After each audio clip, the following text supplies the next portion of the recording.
היי, שמי דגנית, אני בת 45, אימא לשני ילדים, יפתח חייל, יעלה בת 16, באה מעולם הריצות משנת 2010, רצה שטח, רצה כביש.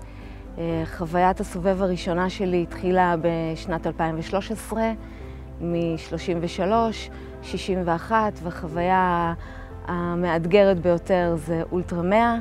חוויה נוספת שקיבלתי כמתנדבת בתחנות, לתת ולסייע לרצים ולקהילה המיוחדת שלנו.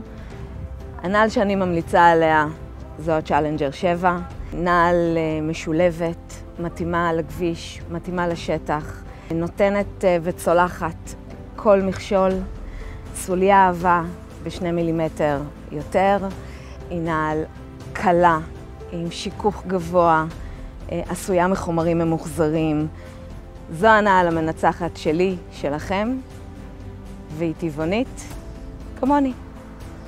הטיפ שלי אליכם, רצות, רצים, גם אם זו הפעם הראשונה, גם אם זו הפעם השנייה, קחו את הסובב כחוויית ריצה שהיא מאתגרת, ולכן כדאי לכם להגיע הנה למסלול, להכיר אותו, לנשום אותו, לחוות אותו, ולתת לכם ככה להתנסות, ורק תהנו מכל רגע שלכם בדרך.